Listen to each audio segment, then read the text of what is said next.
మీకు ఒక వీడియో చూపిస్తాను చూడండి.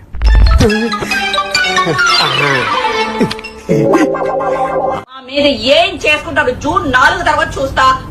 ఇక్కడ ఎంట్రీ ఇచ్చారు అంటే ఎన్నికల ఫలితాలు రాకముందేమో ఇవి బిక్కోండి ఇవి బిక్కోండి అన్న శ్రీరెడ్డి జూన్ 4 తర్వాత చూస్తాను. ఇంతగానో దిక్కుమాలిన స్టేట్మెంట్ గా చూడం. నా ఏకలు వేకండి. తొందర ఎందుకన్నా? ఎందుకు తొందర? వెయిట్.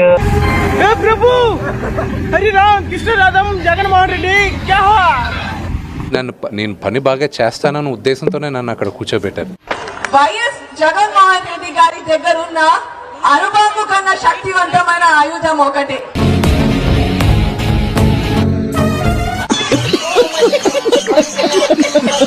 నా ఏకలు వేకండి. దొరికాడు. ఇది మిస్ అయిపోయాడని టెన్షన్ పడ్డారు. నువ్వు హ్యాపీరా? మనం నాశనం అయిపోయినా పర్వాలేదు, పక్కాడు బాగుపడకూడదు. అదేరా మన ఇండియన్ సైకాలజీ. కరెక్ట్, ఇది కరెక్ట్ గా చెప్పావు.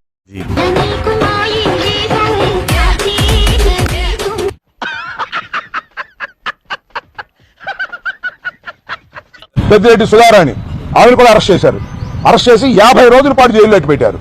ఈవిడ కూడా 50 రోజుల పాటు జైల్లో పెట్టాలని. ఏంట్రా ఇలా మారిపోయావేంట్రా నువ్వు? సరే పడుకో, ఏముందిలే ఇంకా పడుకో. నీ మీద వ్యభిచారం కేసు పెడతాను. ఊహిస్తేనే భయం. వ్యభిచారం కేసు పెట్టి లోపలేపిస్తాను. చెప్పు చెప్పవే, నేను వింటాను కదా. ఓ చెప్పే. మహేష్ వచ్చి బొచ్చు మిగుతాడా?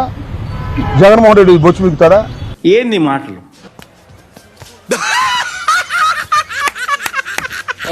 లోకేష్ గారు మీకు సారీ, అలాగే మీ అమ్మగారికి మీ భార్య గారికి సారీ. నాకేదో కొడతాను సార్, మీరు కొత్తగా కనపడుతున్నారు.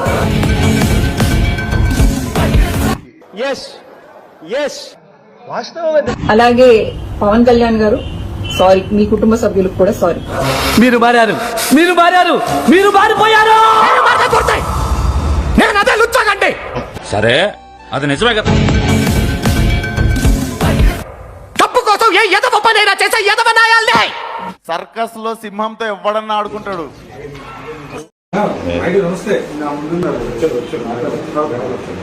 ఏం చారి గారి అన్యాయం?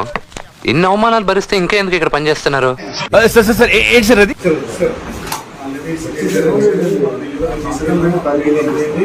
ఇక్కడికి రావడమే మన చేతుల్లో ఉంటుంది, కానీ పోవాలనుకుంటే పైకి తప్ప బయటికి వెళ్ళలేము.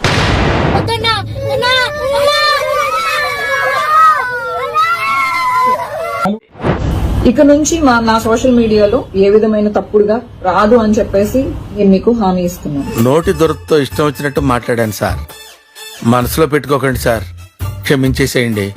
కలాం గారు కలలు కనమన్నారు, కథలు మింగమన్నారు. మన ఇంట్లో మన భార్యని తిట్టి, మన ఇంట్లో మన తల్లిని తిట్టి, మన ఇంట్లో మన పిల్లల్ని తిట్టి, నేను కావాలని మాట్లాడు, నా తలరాత. ఈ మాట మాట్లాడాలి, జనంతో ఇలా దెంగులు తినాలని రాసి ఉంటేనే తింటాను.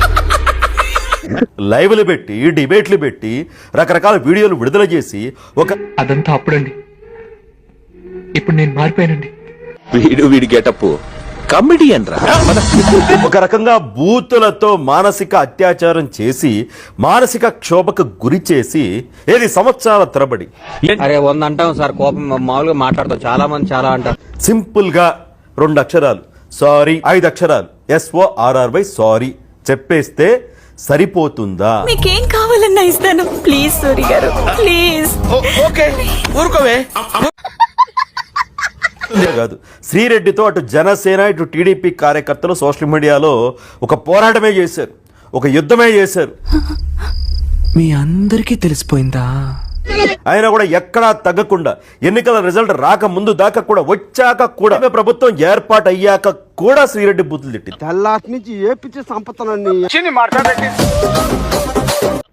బట్ రెడ్ బుక్ పవర్ ఏంటో తెలిసాక, లోకేష్ గారు ఎంత పవర్ఫుల్లో తెలిసాక కావాలని మాట్లాడు, నా తలరాత. ఈ మాట మాట్లాడాలి, జనంతో ఇలా దెంగులు తినాలని రాసి ఉంటేనే తింటాను.